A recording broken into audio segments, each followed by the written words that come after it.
Hey, what's all the...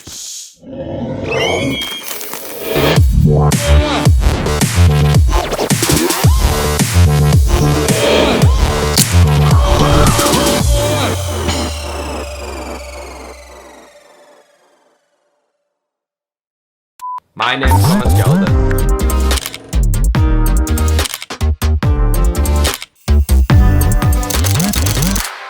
Welcome back to another video. So as you've seen, I did the Walkers advert, or in a lot of countries it's called Layers. And I uploaded it to Instagram. This is my Instagram, by the way. And this happened. Yes, Walkers actually liked and commented on the video, which made my whole year, because let's be fair, this year's been a bit Now this is coming to one of my points, like you never know who's watching your work. If you're putting in the effort to do something meaningfully and you're going full force into it, it's going to get noticed at some point. Whether I get something from this or not, I don't know, but what I did get is Walker's team actually acknowledged my video. That means a lot to me. Now today I'm going to break down on how I did it. It's kind of similar to the Beats one, but a bit more intense. So I've set myself another challenge. This time it's going to be a crisp advert for Walkers. This is the current state at the moment, and I will update you when it's been done. Probably wondering, what flavour is it? It's the most important flavour there is, cheese and onion. We've got the onion, we've got the potato. What's missing? Cheese. This is the setup, similar to last time, in fact the exact same, but this time it's going to be a bit more creative. I'm going to have the crisps out of the packet, and yeah, in fact I'll actually just show you how it's going to be done. So as you can see with the time lapse, I started out by putting some soft wood into the objects to make it still, and so I could hold on to it and move it in the shots. This was the idea, but I don't know if it's going to work. So I had to go outside, get some sticks, and then try it again. Yeah, see, I'm having a back garden full of sticks. Otherwise this plan wouldn't have worked probably. Boom, it works perfectly. So what I did after this was, I just started to get the shots that I wanted to do. Bearing in mind, I storyboarded all of this, so I already kind of knew what I wanted, but I had a few ideas in the mix when I was actually shooting. So I wanted to get a shot of the potato, a shot of the onion, and a shot of the cheese. Cheese and onion crisps make sense.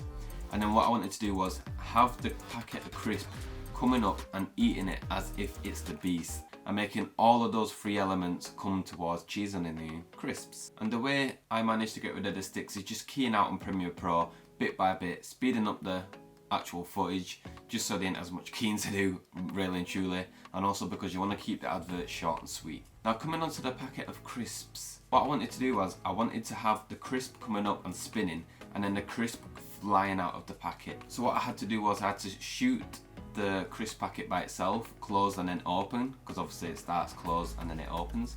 And then what I want to do is get a shot of the crisp. Now this was quite hard because I didn't have much to work with. Obviously I was in my bedroom, so I stacked up some stuff so it'd be above where the TV is, put it where the green screen is, and just keyed out the crisp bit by bit. And then what I did was I actually screenshotted a picture of the crisp, and then I just animated it in post. It looks like it's still moving and it's part of the video, when really and truly it's actually just a still image.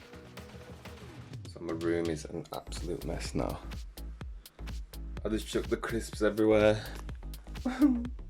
Now I've got to clean up, which is the worst bit. And that's kind of like near enough all the shots done. What I did then was put it into Premiere Pro and just did a lot, and I mean a lot, of keying. Now don't get me wrong, like you could probably use After Effects to do this, but I really want to develop on my Premiere Pro skills, and I always want to do things the hard way, so then obviously when it comes to the easier option, I've got that there already. But life's a challenge and I like a big challenge, so. And when I was editing, I didn't really have the idea of the crisp coming up, going into another 4 crisps, spinning around and then falling into the crisp packet. So that wasn't actually my idea, so then I actually shot the crisp packet of it open and then just panning inwards, because I didn't actually have that shot originally. That was not in the idea. So I had to get the crisp packet and do that shot. With this it wasn't that hard, I just set it on my desktop, made sure it was still and static and stood up, and then all I did was key it out, and then as I zoomed in, just make sure I'm adjusting the keys. And that's pretty much the video. I mean, Let me know if you want a part 2 on the actual editing process, like a really in-depth editing. It'll probably be like a 15-20 minute video. But yeah, let me know if you want to see part 2. All you have to do is just comment part 2 and I'll drop the whole full editing process on what I did in order to achieve this. Also, I use Epidemic Sound for all the sound effects you hear and the soundtrack. I really heavily advise to go to that website and check it out. I'm not sponsored by them, I just really stand by their products, so I do heavily suggest you checking out their products. That's me done. Make sure you comment part 2 if you want to see part 2 on the editing, and subscribe, that would be nice. Like would be also really good, and a share would also be very appreciated. But you haven't got to do any of them. I just appreciate you watching this video. Anyway, I'll see you guys next time.